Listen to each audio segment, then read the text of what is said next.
Chers téléspectateurs, chers auditeurs de KTO Radio, bonjour, bonjour à toutes et à tous et merci pour votre fidélité à votre émission Au risque de l'histoire. Alors, entre le XIIIe et le XVe siècle, la chrétienté occidentale semble toute puissante. Une église omniprésente qui encadre chaque instant de la vie, du baptême à la mort, des paroisses aux monastères, des sacrements aux grandes fêtes religieuses. Et pourtant, derrière cette façade d'unité, les fractures se multiplient. Crise politique, lutte d'influence, critiques contre les abus du clergé, jusqu'au séisme du grand schisme d'Occident qui voit plusieurs papes se disputer l'autorité suprême. Dans le même temps, partout en Europe, des voix s'élèvent, des fidèles aspirent à une foi plus simple, plus exigeante, plus proche aussi de l'Évangile. De nouvelles formes de spiritualité, de piété émergent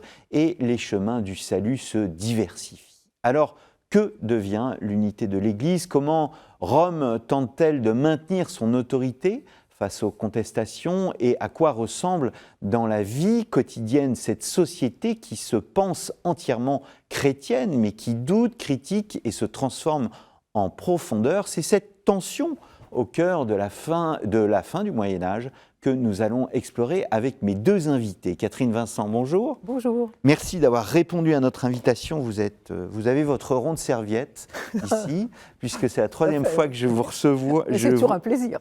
Je vous reçois.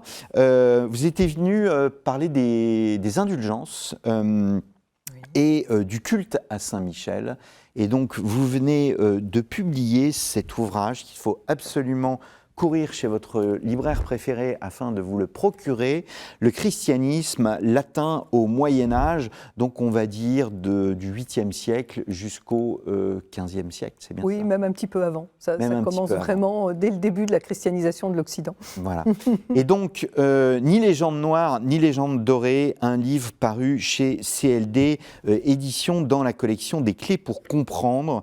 Les auditeurs et les téléspectateurs verront qu'à travers ce livre, finalement, vous reprenez aussi un peu l'histoire de risque de l'histoire, parce que beaucoup d'émissions sont consacrées à plusieurs aspects de cet ouvrage. J'ai oublié de dire que vous étiez professeur émérite d'histoire du Moyen-Âge à Paris-Nanterre.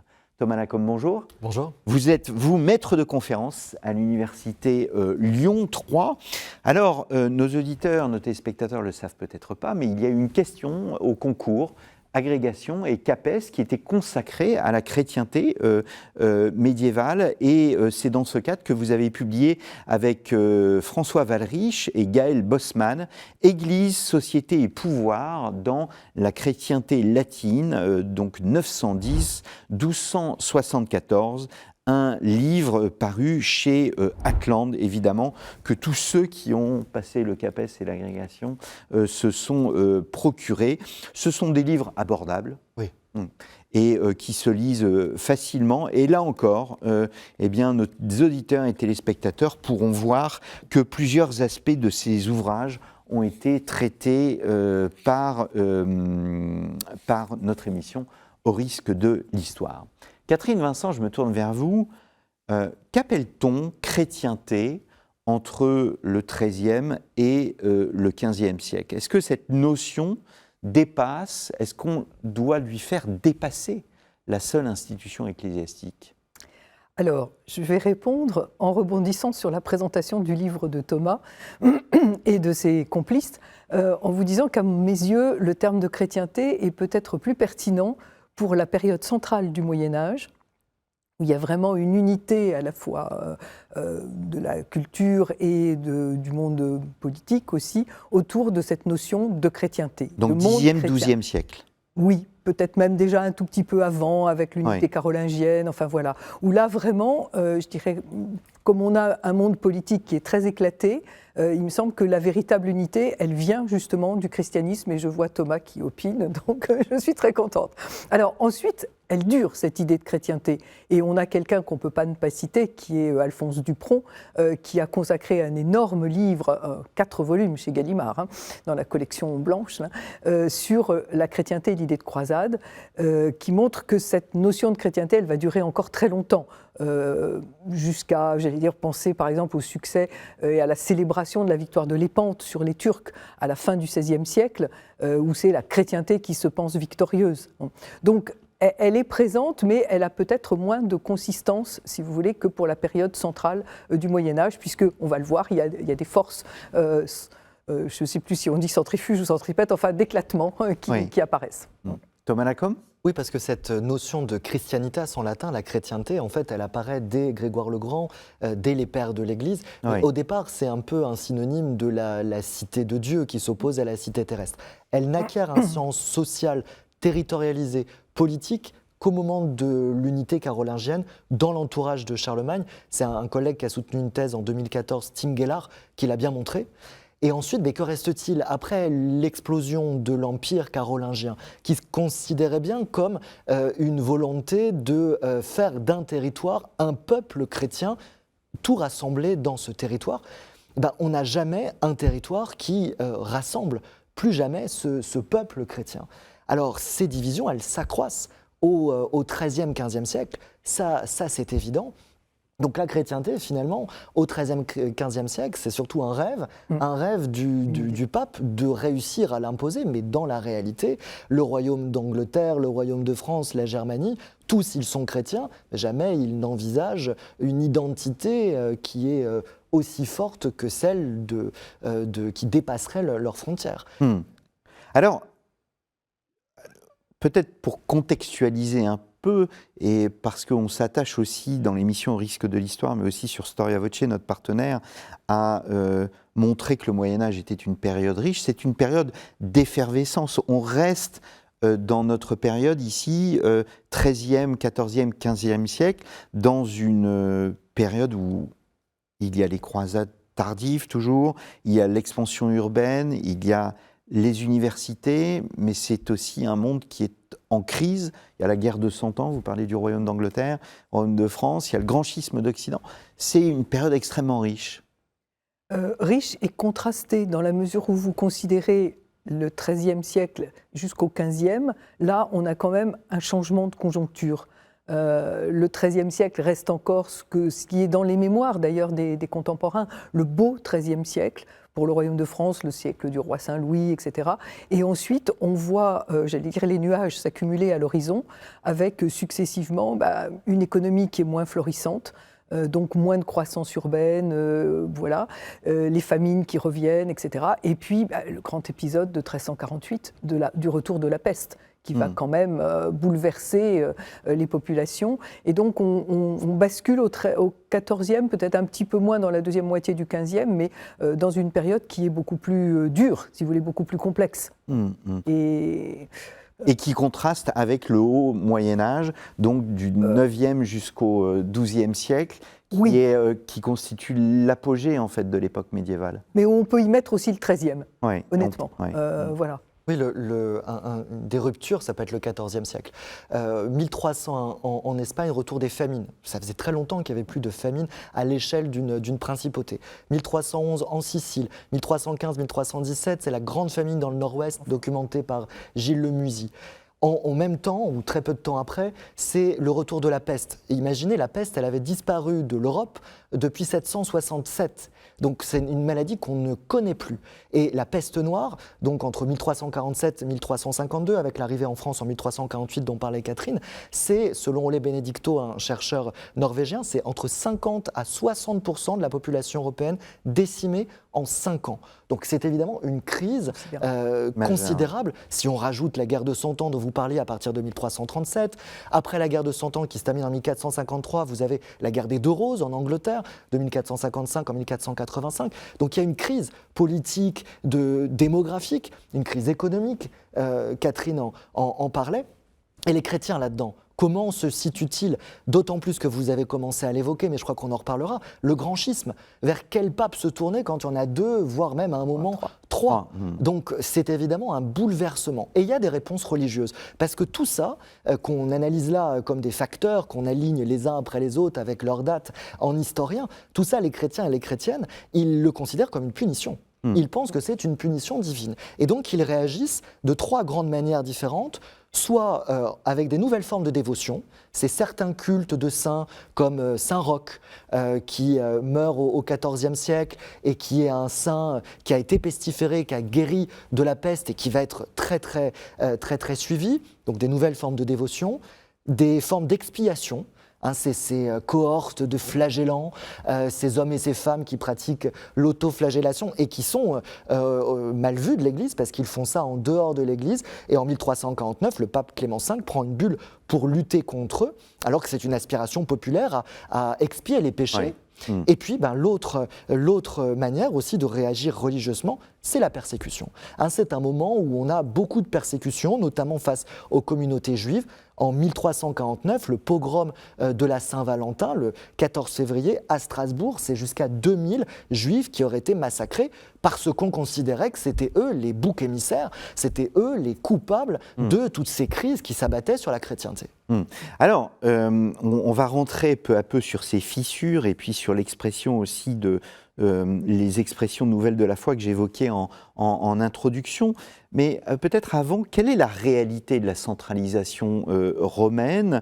Est-ce que cette centralisation suscite des contestations dans la chrétienté ? Est-ce qu'il faut relativiser cette centralisation ? Parce que c'est vrai que nos représentations, surtout aujourd'hui, on voit le pape vraiment central, il est dans notre salon, il est sur notre téléphone portable partout.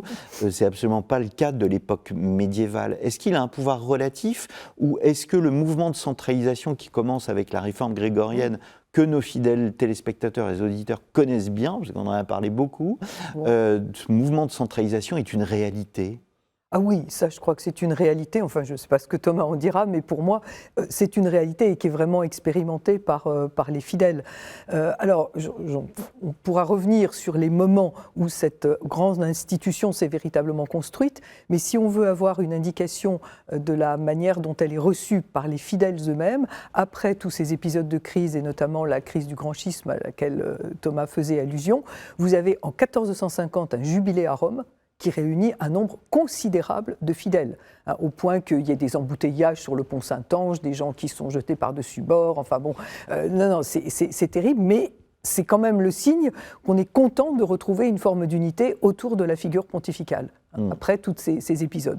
Alors après le grand schisme d'Occident, c'est 1378-1410. Absolument. Voilà. Mais alors, bien auparavant, et déjà au XIIIe siècle, et plus encore peut-être au XIVe, l'Église construit une machine institutionnelle absolument unique, et dont tout le monde dit, y compris les spécialistes qui ne sont pas forcément intéressés par le christianisme, si vous voulez, mais spécialistes de l'histoire institutionnelle vont dire que ça a servi plus ou moins de modèle à la construction des États. Oui. Et c'est vraiment une machine dont les rouages s'étendent, il faut le mesurer quand même, de la Scandinavie au sud de la péninsule ibérique et de l'Irlande, en gros, jusqu'à la Pologne. Donc, si vous voulez, ça couvre un territoire immense avec des institutions qui sont à peu près uniformes et une papauté qui, petit à petit, s'est arrogé notamment le droit de disposer de l'ensemble de ce qu'on appelle les bénéfices, c'est-à-dire les charges ecclésiastiques dans les monastères, mais plus encore dans les chapitres de chanoines, cathédraux ou même collégiaux, ce qui fait qu'il y a vraiment là,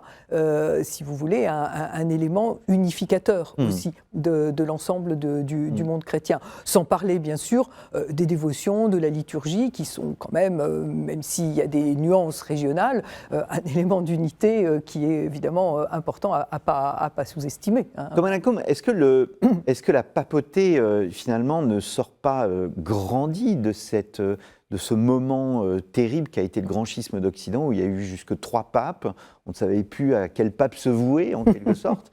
Est-ce que, vous évoquez le jubilé de 1450, où il y a énormément de monde. Est-ce que, malgré ce jubilé, eh bien, les chrétiens ont une perception négative et très critique de Rome ? Alors je pense que c'est divers, c'est difficile de vous répondre parce qu'il y a un désir d'unité qui est très grand avec la cérémonie dont a parlé On Catherine. est heureux. Oui, d'avoir on est retrouvé heureux l'unité. et on en a besoin de cette unité, vu toutes les crises que traverse la chrétienté. Un motif iconographique le montre bien, c'est le succès du manteau de la Vierge, les Vierges de miséricorde, où la Vierge, debout, ouvre son manteau et sous son manteau, vous avez toute la société, toute la chrétienté.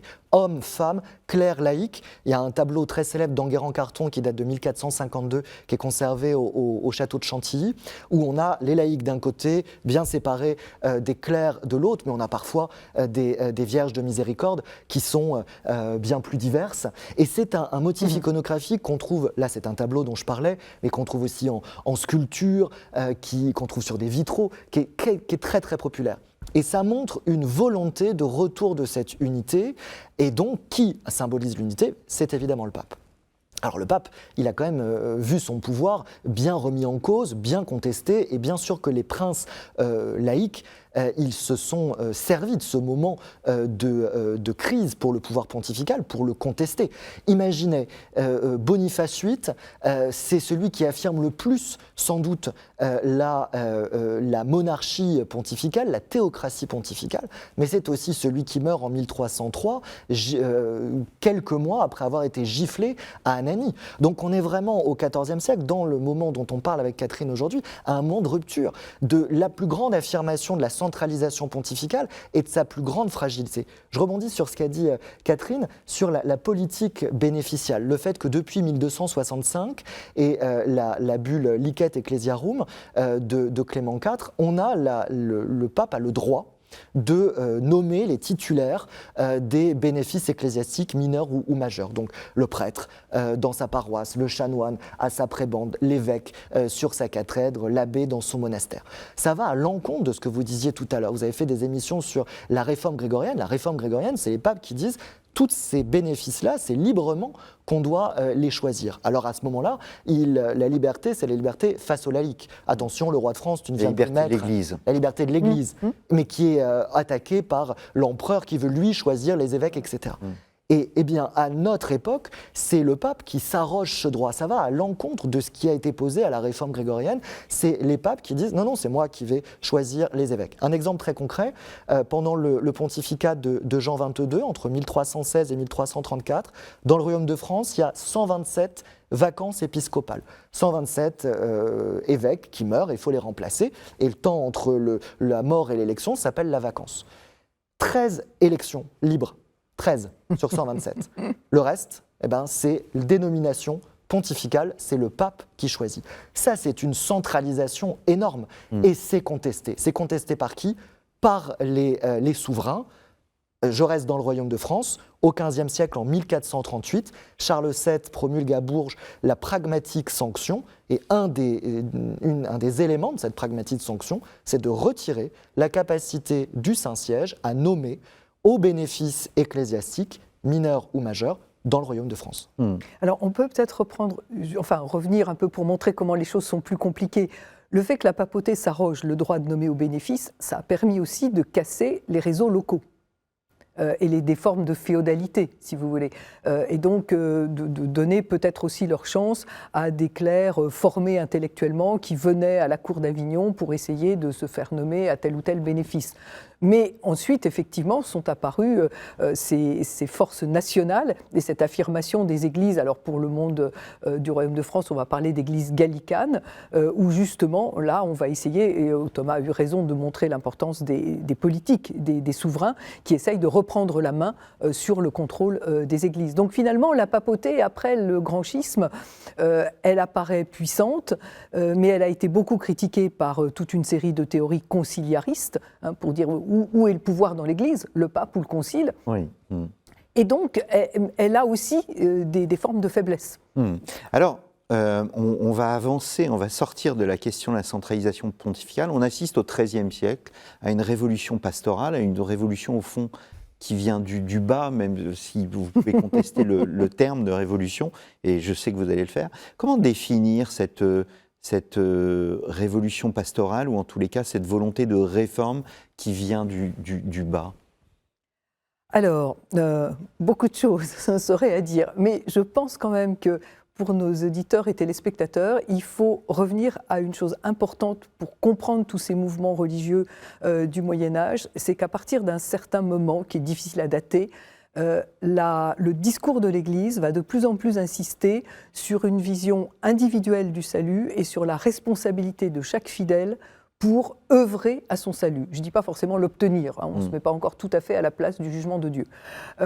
Et donc, dans ces cas-là, les fidèles, si on leur dit c'est à vous de bien vous comporter, il faut leur dire comment. Et ils vont attendre qu'on leur tienne un discours, si vous voulez, en ce sens. Donc le discours pastoral, il a, je dirais, diverses origines. Il peut être à la fois le discours de l'institution qui va vouloir mieux encadrer et essayer de construire, comme le disait Thomas tout à l'heure, cette société chrétienne autour des principes du christianisme. Et puis en même temps, les fidèles qui vont dire oui, d'accord, mais nous, qu'est-ce qu'on fait ?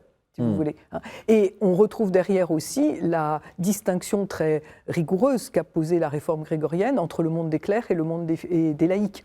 Et donc les laïcs, effectivement, vont souhaiter chercher par eux-mêmes, si vous voulez, des voies de salut. Et on les a tellement tenus à l'écart de ce que j'appellerais rapidement la voie de l'oraison, plutôt de la prière, du contact avec les Écritures et tout, qui vont quand même petit à petit essayer de s'y engouffrer aussi à leur manière. Thomas Lacombe ? Oui, alors vous disiez qu'on allait contester le terme de révolution, donc puisque Catherine ne l'a pas fait, je le fais. Allez-y, Thomas. Bon, les historiens, ils voient des révolutions partout. Ou des renaissances, c'est chacun son concept. Alors, on parle de révolution depuis notamment Étienne de la Ruelle, révolution pastorale. On peut parler de renouveau pastoral parce qu'il se passe bien quelque chose au XIIIe siècle autour du 4e concile œcuménique de Latran. Mais en fait, depuis les temps apostoliques, l'Église, elle n'a jamais cessé de se poser la question du souci pastoral. Mais bien sûr. Alors, évidemment, au XIIIe siècle, à Latran IV, avec l'encadrement paroissial qui s'accroît, on a un canon très important, c'est le canon 21 du concile de Latran IV, parce qu'il rend obligatoire la communion au moins une fois par an, l'Eucharistie à Pâques, et puis parce qu'il rend obligatoire la confession. Voilà. La confession et la pénitence, du coup, qui suit, parce que quand ces péchés ont été confessés, souvent on a une pénitence et il faut strictement la respecter. Et ces trois choses, pénitence, confession et Eucharistie, ce sont des sacrements. Et donc l'évolution, la révolution, c'est une aspiration sacramentelle à la pastorale avec un fondement théologique. C'est aussi en 1215 à Latran IV que pour la première fois depuis des siècles et des siècles, on réaffirme et on modifie le credo. Imaginez, depuis le IVe siècle, on n'avait pas touché au credo de Nicée-Constantinople. Et voilà qu'en 1215, sous la férule d'Innocent III, qui est un des très grands papes du Moyen-Âge, 1198-1216, il y a une redéfinition du symbole chrétien, du credo, et l'affirmation de la transsubstantiation. L'idée qu'au moment où on élève l'hostie et le calice, eh bien, c'est la présence réelle du Christ qui se manifeste. Et donc, l'importance des sacrements et de l'Eucharistie, et ça va bouleverser la dévotion, et c'est bien une révolution, c'est bien un changement, c'est bien un renouveau pastoral auquel on assiste au XIIIe siècle, indéniablement. Alors, on peut peut-être préciser, pour continuer dans ce que disait Thomas, que la grande prière de l'Église, c'est la prière des heures. Et la place de l'Eucharistie, comme le rappelle Thomas, va s'introduire tout doucement, si vous voulez, à partir notamment de Latran IV, qui fixe au fond le minimum vital pour le fidèle. Et je crois que je le cite dans le livre, ce que j'aime bien. Alors, le credo de Latran IV est trop long pour être resté dans la pratique orale de l'Église. C'est même pas du tout celui qu'elle a retenu. Mais à la fin, il y a une petite phrase très intéressante qui explique que même les gens mariés sont sauvés. Ce qui prouve bien que là, il y avait quand même besoin de le dire. Oui. Pour eux, on peut faire son salut en dehors des monastères. Pour eux, mais aussi pour le clergé qui les encadre. Oui. Pour que quand même on remette les choses au point, si vous voulez. Et oui. Et ce qui est posé à Latran IV dure des siècles et des siècles. Oui, l'importance d'une confession par an, d'une communion par an, ça reste. Et donc c'est pour ça qu'on peut bien parler de renouveau et de révolution. C'est le critère de Gabriel Lebras au XXe siècle, quand il fait de la sociologie religieuse et qu'il essaye de classer les pratiquants. Vous avez ceux qu'il appelle les pascalisants, c'est-à-dire ceux qui se contentent d'une pratique pour la fête de Pâques. Oui. Alors, je pense qu'on fera une émission sur 1214 et le Concile de Latran. Ce serait très bien, là, oui. On l'a évoqué à plusieurs reprises. Oui. J'ai reçu Olivier Anne, grand spécialiste d'Innocent III. Mais je vais rester sur les fidèles et sur les laïcs. S'ils peuvent effectivement assurer leur salut en dehors de leur monastère, du monastère, c'est une très bonne chose, mais il y a aussi d'autres ordres. Enfin, les franciscains se développent, enfin, c'est un mouvement laïque à la base. Est-ce qu'on sait aussi qu'il y a tous des mouvements hérétiques qui précèdent aussi, qui ne vont pas être reconnus. Saint François, c'est une volonté de révolution dans l'Église. Est-ce que c'est une réforme par le bas? On a tous l'image en tête de la fresque de Giotto, où on voit le songe d'Innocent III, toujours lui, où le pape voit en songe François retenir l'Église qui s'écroule. C'est une réforme par le bas. Est-ce que c'est une réforme anti-institutionnelle? Je vais être un peu provocateur. Alors, c'est compliqué, si vous voulez, parce que François, il arrive après toute une série de mouvements qu'on va appeler les mouvements justement de pénitence, qui rejoignent un peu ce que disait Thomas, c'est-à-dire des mouvements par lesquels tout un ensemble de laïcs et de clercs aussi ont essayé de se frayer donc une voie, une expression de leurs sentiments religieux, de leur vie religieuse, qui aille au-delà de ce fameux minimum vital que préconise la pastorale, et par des mouvements de renoncement, alors sans aller jusqu'à l'autoflagellation, mais c'en est au fond une des formes extrêmes, mais ça peut être jeûner un peu plus que l'Église le demande, mener une vie de fraternelle, se consacrer à la charité, etc. Et alors, certains de ces mouvements vont aller encore plus loin dans l'appropriation du contact avec les Écritures, voire de la prédication, comme par exemple les Vaudois, et vont être à ce moment-là, on est à la fin du XIIe siècle, condamnés. Mais François d'Assise, lui, reprend au départ, vous avez eu tout à fait raison de mettre l'accent sur le fait que c'est un mouvement de laïcs au départ. Et c'est quelque chose qui va être complètement éliminé, et très vite, par la papauté pour réinsérer les franciscains dans l'Église, mais au départ, François le dit dans son testament, les clercs et les laïcs priaient ensemble, chacun à leur manière, dans son mouvement. La grosse différence peut-être, c'est que l'Église a peut-être réfléchi aussi à ce qui se passait et à la nécessité qu'il fallait donner droit un peu à toutes ces aspirations laïques, et puis que François s'est toujours montré, tout en étant dans son comportement, j'allais dire, très contestataire d'une certaine manière, par la vie de pauvreté qu'il mène, mais il s'est toujours montré extrêmement respectueux de l'Église, et notamment des prêtres. Pas seulement de l'autorité, des prêtres, en disant, toujours dans son testament, qu'il les respectera quoi qu'ils fassent, parce qu'ils sont les instruments de l'Eucharistie. On rejoint ce que Thomas disait sur l'importance de l'Eucharistie. Thomas Lacombe.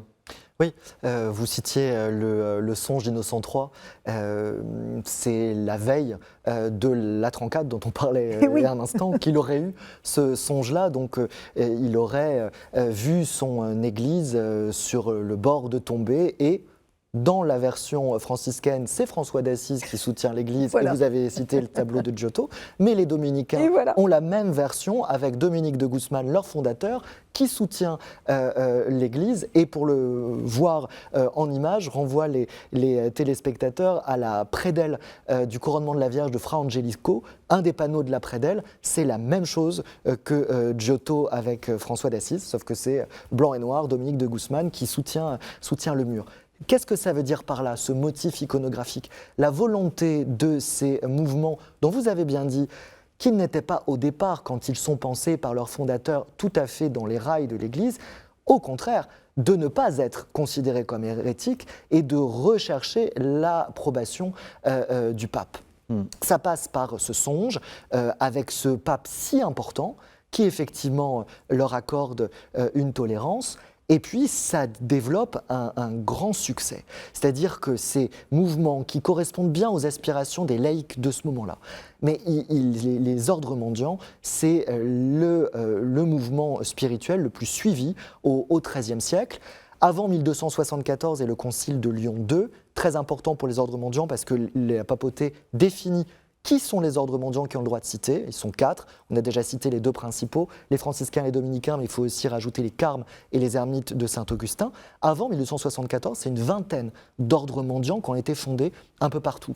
Ne serait-ce que très rigolo dans leur appellation, les frères du sac, les frères Sachet en Provence, peu avant 1251. Ça prouve la popularité parce qu'ils ont réussi à capter les aspirations des laïcs à ce moment-là. Catherine a bien montré que les Vaudois avaient été une première tentative, mais ça n'avait pas fonctionné parce qu'ils n'avaient pas réussi à recueillir l'approbation pontificale. Donc pour que ça fonctionne, il faut les deux. Réussir à capter l'aspiration des laïcs, des fidèles, leur montrer de nouveaux cadres pour leur dévotion, mais aussi réussir à rentrer dans les cadres de la papauté et avoir l'approbation du pape. Et aussi prêcher par l'exemple. Hein, Thomas a insisté, j'allais dire François, Thomas a insisté sur la pauvreté, ces fameux frères du sac qui étaient vêtus d'un sac de chanvre, enfin d'une étoffe extrêmement brute. Il donnait un témoignage qui était conforme à l'enseignement de l'Évangile. Et ça, c'est quelque chose qui est très important dans la critique que les laïcs vont faire de l'institution ecclésiastique. C'est le décalage. Ils ne sont pas idiots, les laïcs au Moyen-Âge, quoi qu'on puisse en penser. Ils savent réfléchir, faire fonctionner leur esprit critique. Et ils se disent, d'un côté, on nous prêche la pauvreté, l'attention aux plus modestes, aux miséreux, etc.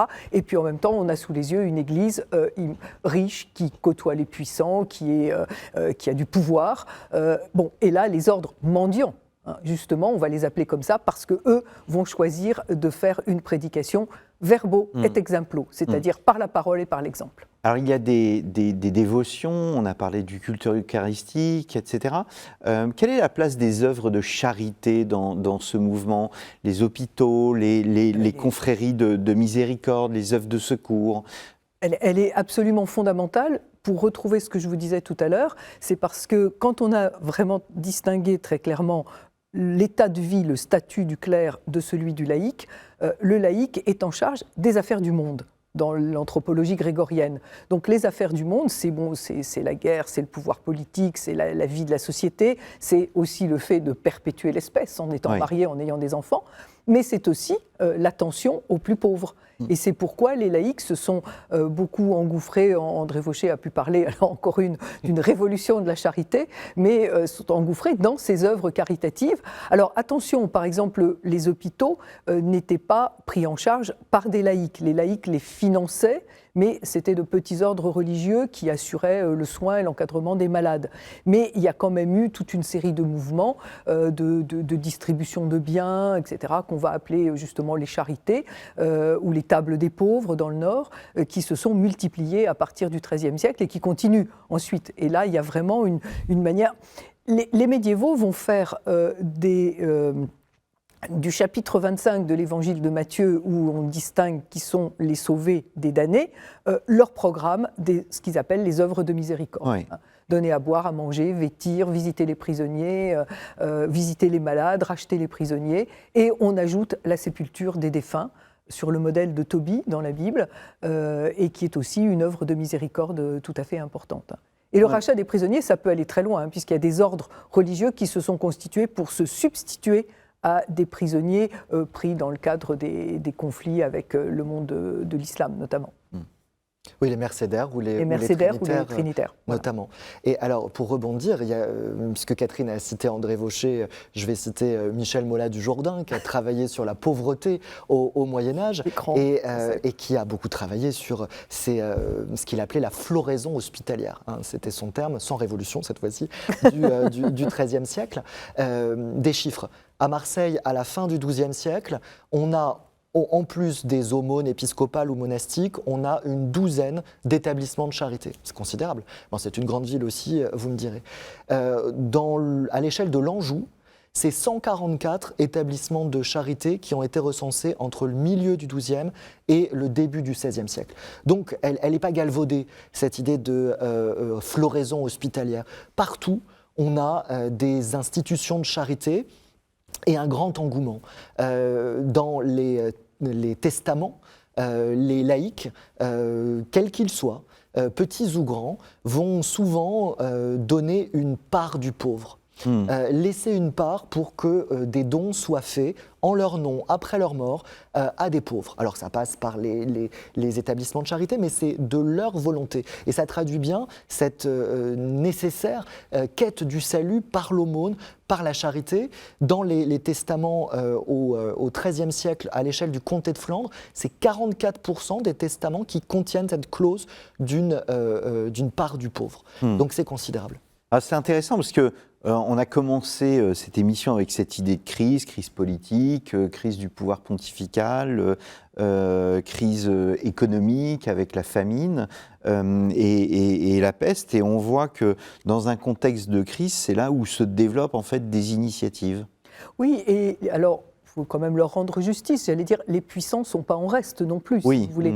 Les rois ont des aumôniers, comme leur nom l'indique, ce sont des gens qui sont chargés de distribuer les aumônes. Des aumônes, ouais. La papauté aussi, notre collègue méridional, Daniel Leblévesque, a montré pour Avignon l'importance de ce service de la pignotte, où on distribuait un nombre de repas considérable tous les jours à des pauvres en Avignon, avec manifestement une bonne qualité alimentaire, si vous voulez. On ne leur donnait pas les restes ou les rebuts, comme parfois on peut être tenté de le faire. Donc il y a ce modèle, mais qui effectivement est adopté à tous les niveaux de la société. Et là, l'exemple des testaments le montre très très bien. Est-ce que justement... Sans compter tous les gestes qu'on ne connaît pas, si vous voulez, qui échappent à l'historien, faute de source, mais qui étaient certainement très présents aussi. Oui. Est-ce que les nobles, les bourgeois, les artisans, les pauvres, les femmes vivent leur foi de la même façon? Est-ce qu'on a suffisamment d'éléments historiques qui nous permettent de comprendre les différents types de pratiques? Alors, pour vous répondre, ce n'est pas très, très simple, mais on a quand même quelques indications. Ce que je voudrais dire, c'est qu'au fond, à côté de cet encadrement paroissial dont on a beaucoup parlé, avec notamment la pratique imposée par les conciles, qui peut parfois d'ailleurs être encore un peu plus importante que la seule fête de Pâques. On peut aussi demander une confession et une communion pour Noël et Pentecôte. Vous voyez, Noël, Pâques, Pentecôte, on a les 3 grandes fêtes chrétiennes. Mais il y a aussi toute une série de ce que j'appellerais de marges de liberté, où le fidèle va pouvoir faire des choix en allant visiter des sanctuaires qui ne sont pas forcément les plus lointains. Il y en a beaucoup, des petits sanctuaires locaux où on va s'en remettre à l'intercession des saints.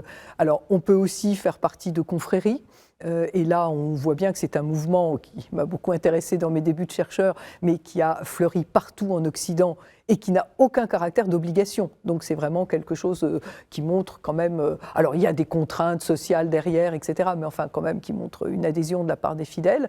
Et puis alors, vers la fin du Moyen-Âge, on voit apparaître aussi un type de document qui m'est cher, là, qui sont les livres d'heures, c'est-à-dire ces petits manuscrits où l'on adapte la prière des heures de l'Église à l'intention de laïcs, peut-être aussi de clercs, mais en tout cas de laïcs, de femmes, et où on voit bien là, si vous voulez, qu'on a une forme de dévotion peut-être plus intellectualisée, en tout cas qui passe par la lecture et par un peu plus de connaissances que peut-être dans d'autres formes de pratiques pour les populations qui ne maîtrisent pas la lecture et l'écriture. Thomas Lacombe.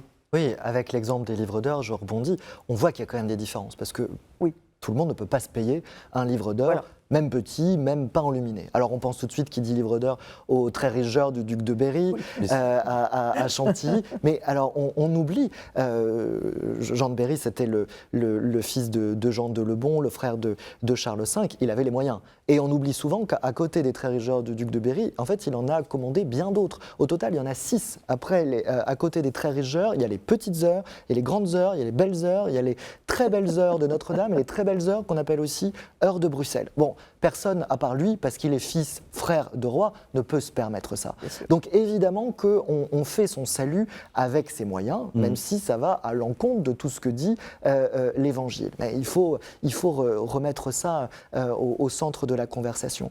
À la fin du Moyen-Âge se développe ce qu'on appelle la dévotio moderna, la dévotion moderne, avec un grand livre qui l'incarne de Thomas à Kempis qui s'appelle L'imitation de Jésus-Christ.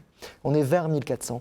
Et l'imitation de Jésus-Christ, tout est dans le titre. C'est l'idée d'une individualisation. Chacun, là, qu'il soit riche ou qu'il soit pauvre, doit imiter le Christ dans son quotidien, dans ses actions.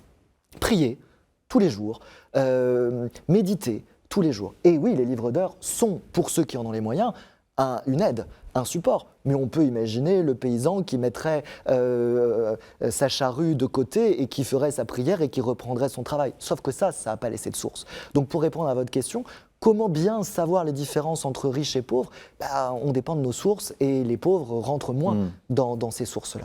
Est-ce que, parce qu'on évoquait ces mouvements évangéliques, est-ce que il y a des conséquences en quelque sorte dans les paroisses entre d'une part, ces mouvements de laïcs, de mystiques, de recluses, ou tertiaires, on n'a pas évoqué les tertiaires, et l'État, en quelque sorte, leur relation avec la paroisse. Quel est l'état des relations entre, d'une part, ces mouvements laïques qui se développent, que l'Église tente de contrôler de tant bien que mal, et puis le monde paroissial? Oui, alors je vais prendre un exemple qui est celui des relations entre les curés des paroisses, les prêtres des paroisses et les ordres mendiants. Catherine, dans son ouvrage, parle d'entente partagée et elle montre bien qu'on peut à la fois avoir son prêtre dans sa paroisse et on va le suivre, l'écouter, et puis on va écouter les prêches aussi du dominicain qui est juste à côté. Et ça peut très bien marcher. Mais dans les faits, ça ne marche pas toujours aussi bien que ça. Et il y a des concurrences, toujours en histoire quand il est question de sous ou d'argent, puisque on va donner de l'argent à notre prêtre de la paroisse au titre du casuel, notamment. Et les frères mendiants, tout mendiants qu'ils sont et pauvres, ils ont bien envie de récupérer quand même un petit peu cette part du gâteau-là. Alors oui, ça peut amener à des tensions, et elles sont là tranchées par la papauté. Donc on retrouve notre sujet de tout à l'heure sur la centralisation. Boniface VIII, que j'évoquais, en 1300, la bulle Super Cathédrale, qui dit pour pouvoir prêcher dans une paroisse, il faut l'accord du curé. Donc ça évite toute concurrence, toute contestation. Et puis, vous êtes un laïc, homme ou femme, vous allez mourir, vous choisissez votre sépulture, c'est votre droit le plus strict. Libre élection de sépulture. Oui, mais alors tiens, et si je choisis, parce que je les aime beaucoup, d'aller non pas dans le cimetière paroissial, mais dans le cimetière du couvent mendiant? Le casuel que je dois payer au prêtre au titre de ma sépulture, je ne lui livre pas, je ne lui paye pas. Alors c'est un manque à gagner. Donc les prêtres ont tapé du poing sur la table parce qu'il y avait concurrence. Et donc, dans Super Cathédrale en 1300, Boniface VIII oblige que dans ces cas-là, si on choisit d'aller se faire enterrer chez les mendiants, le couvent mendiant doit reverser à la paroisse un quart des revenus qui auraient dû être perçus par le curé. C'est ce qu'on appelle la carte, et qui est ainsi versée. Donc oui, il y a des concurrences, même avec des choses plus Ce qui prouve que les curés, comme la papauté leur fait droit, avaient aussi des arguments à avancer, parce que souvent, ils ne vivaient que du casuel. Les autres formes de revenus attachés à la paroisse avaient été confisquées par d'autres. Pour nos auditeurs. C'est-à-dire le casuel, c'est-à-dire ce qu'on donne au moment de l'administration des divers sacrements, si vous voulez, et notamment au moment des funérailles, parce que ça, personne n'y échappe. Oui. Et pour aller dans le sens de ce que dit Thomas, il rappelait tout à l'heure le concile de Lyon II en 1274. Si la papauté a défini aussi quels étaient les ordres mendiants légitimes, c'est parce que les évêques, notamment les évêques en Germanie, en contestaient beaucoup la présence. Parce que ces ordres mendiants sont apparus, pour retrouver ce qu'on évoquait tout à l'heure sur la centralisation, comme des agents de la papauté, des gens qui venaient de l'extérieur, puisqu'ils étaient soumis directement à l'autorité de Rome et non pas à celle des évêques. Ce ne sont pas des moines. Attention, Commisso Girovac, ils vont un petit peu partout. Enfin, Girovac, c'est moi qui le dis. Mais ils peuvent se déplacer un petit peu partout. Et donc, ce n'est pas du tout la même relation à l'épiscopat que le monde monastique, encore que le monde monastique ait cherché à échapper à la tutelle des évêques. Est-ce que la paroisse, le curé de paroisse... Oui, je vous en prie. Mais oui, vous alliez parler du curé de paroisse, j'allais dire... L'autorité du curé de paroisse sur l'ensemble de la vie religieuse du territoire, à mon avis, a été encore beaucoup plus développée après le Concile de Trente. Les confréries, par exemple, ont cherché à garder une forme d'autonomie. Et vous avez aussi, apparaît à ce moment-là, une institution qui va durer, qu'on appelle la fabrique, où les laïcs, les chefs de feu, comme on dit, les chefs de foyer les plus éminents et aussi les plus à l'aise, se soucient de la gestion de la vie paroissiale, avec le curé, ou contre le curé parfois. Ce qu'on appelle les économes aujourd'hui, au fond. Oui, tout à fait, tout à fait, tout à fait. Oui. Et il y a toujours une fabrique, c'est la fabrique de Saint-Pierre. Oui, oui, absolument. Qui gère tous les aspects matériels. Oui. Et donc là, les laïcs sont investis. Mais qui est aussi, qui manifeste aussi ses exigences vis-à-vis du curé. Voyez, et quand l'évêque ou son vicaire visite les paroisses, et là on a, vers la fin du Moyen-Âge, Thomas parlait des sources, quelques comptes rendus de ces visites pastorales, ils vont interroger les visiteurs, aussi bien les fabriciens que le curé. Et les fabriciens, parfois, peuvent dire « Ah ouais, mais le curé, il ne fait pas tout à fait ce qu'on attend de lui. » Les fabriciens, c'est la fabrique. C'est la fabrique. Voilà, c'est la fabrique. Voilà, voilà. Vous vouliez réagir ? Oui, il y a en fait parfois même des conflits très ouverts entre Oui, très violent parfois, parce que le curé, quand il ne veut pas que les fabriciens interviennent, il peut fermer les portes de son église, et dans des comptes rendus de visite pastorale, l'évêque, il est même obligé d'aller trouver un double de clé pour qu'on fasse ouvrir l'église, parce que le curé en conflit avec sa fabrique s'est enfermé dedans. Donc oui, parfois, il y a des choses, alors évidemment, dans les sources, on a un biais, on a souvent plus les conflits qui émergent que quand ça se passe bien. Donc majoritairement, ça a dû bien se passer, et il n'y avait pas tant de conflits et de concurrence que ça. Mais nous, avec nos yeux et nos loupes, on ne voit que ce que nous disent les sources, et donc, oui, surtout les conflits. Et donc, vous voyez, les laïcs, ils sont quand même bien présents et bien vivants au Moyen-Âge. Ils ne sont pas sous une autorité qui serait une véritable chape de plomb de la part de l'Église. Je crois que ça, c'est important. Oui, parce que vous évoquiez le concile de Latran IV, et le concile de Latran IV, au fond, on peut se dire que la confession individuelle, une fois par an, c'est une manière de rentrer dans la conscience des fidèles, et donc de contrôler aussi. Or, on a l'impression que c'est beaucoup plus aéré, libre qu'on ne le dit. Oui, et même les fidèles vont s'en saisir beaucoup plus que cela. Parce que, comme disait tout à l'heure Catherine, Latran IV fixe un minimum, mais il y a plein de laïcs qui vont avoir envie d'un maximum, et qui vont dire, mais une confession, mais très bien, mais moi j'en veux plus. Oui. Et notamment à la fin du Moyen-Âge, avec cette dévotion modernate dont je parlais, il y a des dévotions individuelles. La dévotion individuelle à la fin du Moyen-Âge, qui vont se saisir de ça, qui veulent l'Eucharistie à tous les dimanches, qui veulent des confessions renouvelées. Alors quand c'est une fois par mois, passe encore. Quand ça devient une fois par semaine, il faut pouvoir fournir les prêtres, les vicaires, etc. Ça n'est pas si simple pour l'institution de répondre. Et Jean Gerson, célèbre chancelier de l'Université de Paris, qui naît en Champagne en 1363 et qui meurt en 1429 à Lyon. Je dis ça parce que je suis un spécialiste de la Champagne qui exerce à Lyon. Donc voilà, je me reconnais bien dans Jean Gerson, au moins juste pour ça. Jean Gerson s'en prenait aux fidèles qui voulaient trop de confession et qui disaient non, la confession, elle doit répondre à une nécessité, il faut la limiter, et ce qui compte, ça n'est pas le nombre de fois où on va à confesse, c'est la qualité de la pénitence qui suit. Donc il y a, vous voyez, un cadre posé par l'Église, des laïcs qui veulent en fait l'outrepasser, qui veulent beaucoup plus que ce que le cadre fixe, et l'Église, là le chancelier de l'Université de Paris, c'est pas n'importe qui, qui dit oulala, revenons un peu dans le cadre, quoi. Donc ce sont les laïcs qui bougent cette confession dont Thomas parle faisait le grand succès aussi des frères mendiants, parce que ça, alors là, les étudiants le retiennent toujours, on préférait aller se confesser aux frères mendiants de passage qu'à son curé de paroisse, qu'on voyait tous les jours. Donc c'était plus facile. Ce sont les laïcs qui bougent l'Église alors ? En tout cas, ils y contribuent. Oui. Je pense qu'il ne faut pas être caricatural, et que notamment dans les tout premiers mouvements de contestation qu'on a pu identifier dans nos sources avant la période que l'on évoque, on sait qu'il y avait des gens d'église, si vous voulez, ne serait-ce que parce qu'ils étaient formés intellectuellement, et qui pouvaient, eux, faire preuve de cet esprit critique auquel je faisais allusion tout à l'heure, et qu'il y a des clercs contestataires, enfin bon. Mais les laïcs jouent aussi leur rôle, et finalement, je pense que l'institution en a tenu compte plus peut-être qu'on ne l'a dit dans une histoire un peu ancienne de l'Église.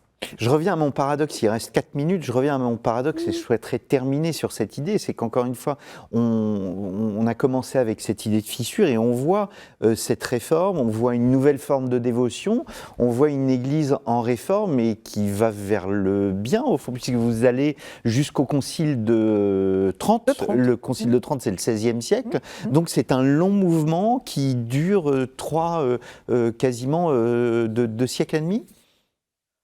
Oui, mais on peut même aller plus loin, c'est peut-être en ce sens que vous me posez la question, mais j'allais dire, ce souci de réforme, d'amélioration, etc., à mon avis, il est quand même très très régulier dans l'Église.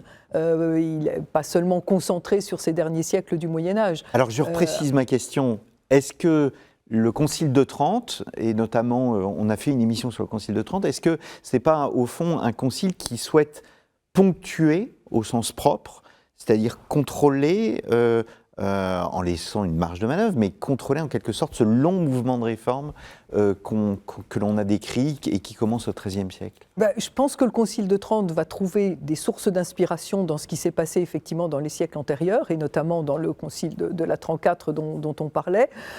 Ensuite, il répond aussi à l'urgence de la situation de la crise créée par la réforme protestante.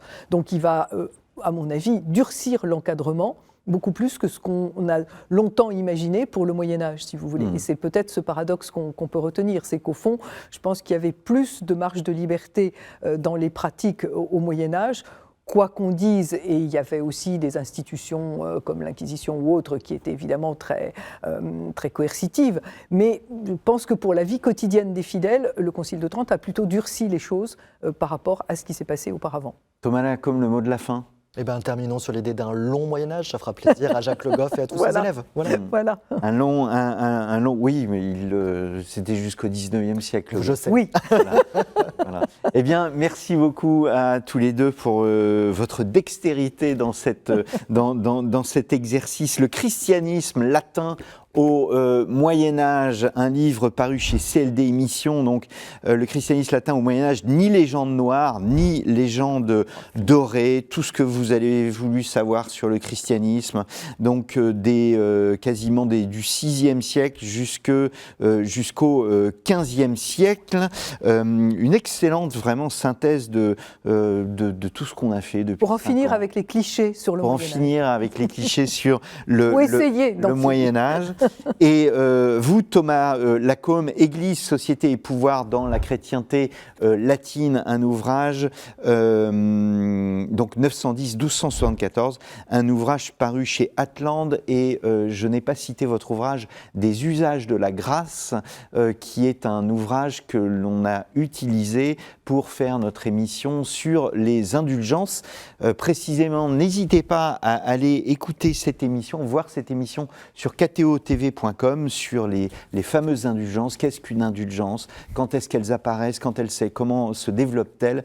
Quelles réactions suscitent-elles? Et nous avons réalisé ensemble, chère Catherine, une émission consacrée au culte de Saint-Michel. Il me reste à vous remercier, chers téléspectateurs, chers auditeurs, aussi pour votre fidélité à cette émission. N'hésitez pas aussi à aller chez notre partenaire storiavoce.com où plus de 750 podcasts vous y attendent. Je vous remercie et je vous donne rendez-vous la semaine prochaine pour une nouvelle émission de Risque de l'Histoire.